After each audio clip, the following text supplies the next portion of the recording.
আল্লাহ তাআলার দরবারে অসংখ্য শুকরিয়া। আল্লাহ আমাদেরকে দয়া করে মেহেরবানি করে দ্বীনি ইলম শিখানোর পরিবেশে নিয়ে আসছেন, সেজন্য আল্লাহ তাআলার দরবারে শুকরিয়া আদায় করছি। আলহামদুলিল্লাহ। কি দিয়ে শুকরিয়া আদায় করব? আল্লাহ তাআলা যে আমাদেরকে এত ভালোবাসেন, এত আদর করেন। খায়রুকুম মান তাআল্লামাল কোরআন ওয়া আল্লামা।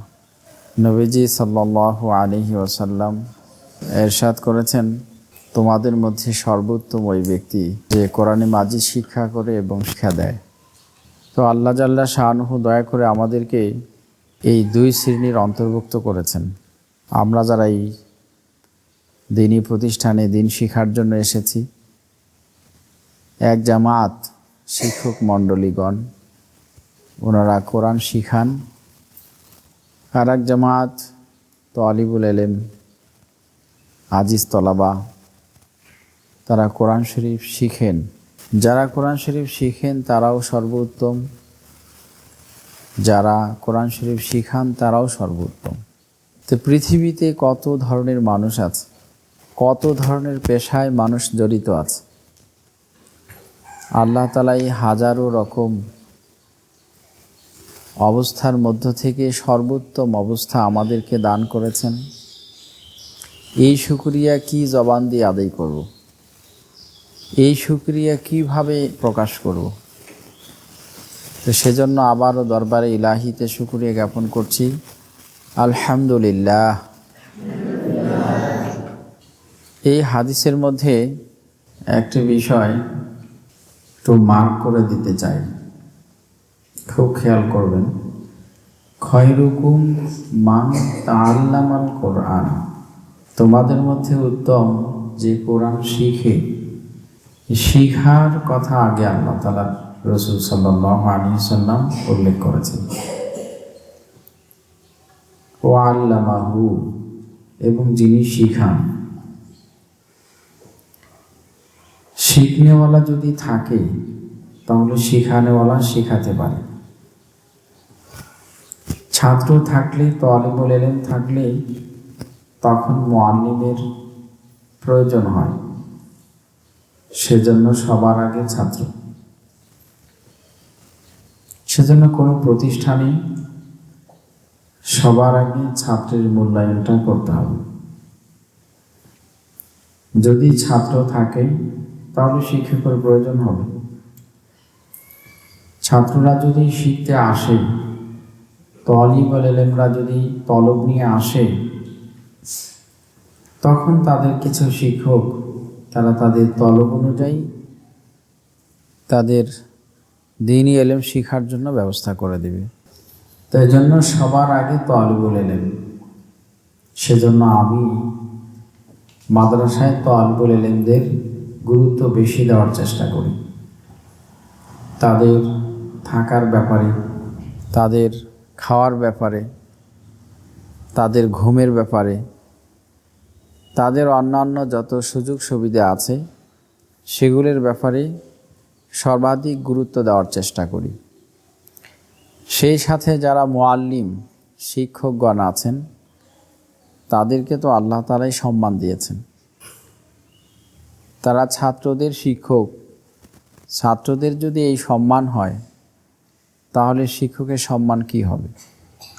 শিক্ষকের সম্মান আরও বেশি। তো সেটাও দেওয়া উচিত। আল্লাহ তাআলা যেন আমাদের সবাইকে এই দুই শ্রেণীর উত্তম মানুষদেরকে উত্তম হিসাবে, শ্রেষ্ঠ হিসাবে সম্মান করার, মূল্যায়ন করার তৌফিক দান করেন। আর একটি বিষয় বলে রাখি, যে ব্যক্তি নিজে দামি, যে ব্যক্তি নিজে সম্মানিত, সে যদি নিজের দাম না বুঝে তাহলে মানুষ তাকে দামি মনে করবে না, মানুষ তাকে সম্মান দিবে না। নিজের সম্মান, নিজের দাম, নিজের মূল্য নিজে বোঝা উচিত যে আমি কে, আল্লাহ আমাকে কোন কাতারে রেখেছেন।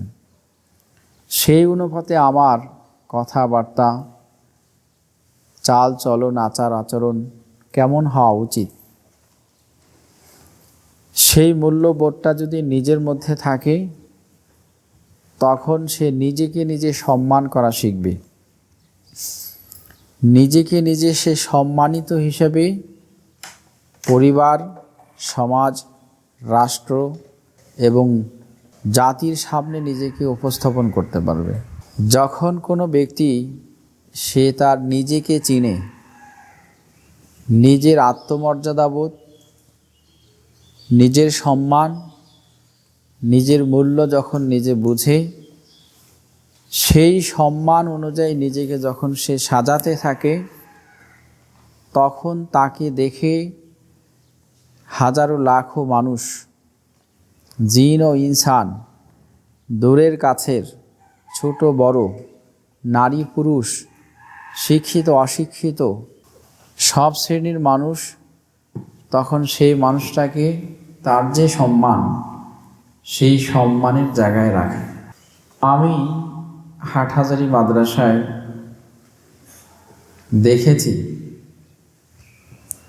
যখন আমাদের সকলের মুরব্বী, সারা দেশের মুরব্বী, সারা পৃথিবীর একজন দ্বীনি রাহবার, দ্বীনি মুরব্বী শেখুল ইসলাম শাহ আল্লামা আহমদ শফি রহিমাহুল্লাহ তাআলা বিদায় নিয়েছেন, ইন্তেকাল করেছেন। তারপর আল্লামা জুনাইদ বাবুনগরী রহিমাহুল্লাহ তাআলা ওনার ব্যাপারে সকলেই সুপারিশ করছিলেন। গ্রামগঞ্জের মানুষ, এমনকি সেই অঞ্চলের যারা অমুসলিম, তারাও বলতেছিলেন যে এই মানুষটা আদর্শবান, এই মানুষটা যোগ্য, এই মানুষটা উপযুক্ত, তাকে সম্মানের আসনে আসীন করা হোক। তো এটা আসলে তো একদিনে, অল্প সময়ের মধ্যে হয়নি। যিনি নিজেকে তিল তিল করে গড়ে তোলে, নিজেকে নিজে সম্মান দিতে জানে, নিজেকে নিজে গোছাতে সুন্দর করতে জানে, তাকে সকলেই সম্মান করবে। তো বন্ধুরা আমার আজিজ তলাবা ওলামায়ে কেরাম, তাদের উদ্দেশ্যে যেটা বলবো সেটা হলো, আল্লাহ তাআলা রাসূল সাল্লাল্লাহু আলাইহি ওয়াসাল্লাম যে ঘোষণা দিয়েছেন, বিশ্ববাসীর মধ্যে সর্বোত্তম ওই ব্যক্তি যে সর্বোত্তম কিতাব শিখে, সর্বোত্তম ব্যক্তি ওই ব্যক্তি যিনি সর্বোত্তম কিতাব শিখান। তো আল্লাহ জাল্লা জালালুহু ওয়া আম্মা নাওয়ালুহু তিনি দয়া করে এই আমাদের উভয় শ্রেণীর মধ্যে আমাদেরকে কবুল করেছেন। কাউকে শিখানোর কাজে আল্লাহ নিয়ে এসেছেন, কাউকে শিখার কাজে নিয়ে এসেছেন। যেহেতু আল্লাহ জাল্লা শাআনুহু আমাদেরকে উত্তম তালিকা ভুক্ত করেছেন, শ্রেষ্ঠ কাতারে অন্তর্ভুক্ত হওয়ার সুযোগ দিয়েছেন, আমি বাস্তব অর্থে নিজেকে নিজে শ্রেষ্ঠ রাখার জন্য যেই গুণাবলী দরকার, যেই সিফাত দরকার, সেগুলি আমি আমার মধ্যে নিয়ে আসতে থাকি। তালিবুল ইলমের থেকে, দ্বীনি ইলম শিক্ষাকারী তালিবুল ইলমদের থেকে উত্তম চরিত্রের অধিকারী পৃথিবীতে আর কে হবে? ওলামায়ে দ্বীন, ওলামায়ে কেরাম যারা উত্তম চরিত্র শিখাবে, নবীর আদর্শে আদর্শবান, নবীর আখলাকে আখলাক বানানেওয়ালা, তাদের চাইতে উত্তম আখলাকওয়ালা আর কে হবে?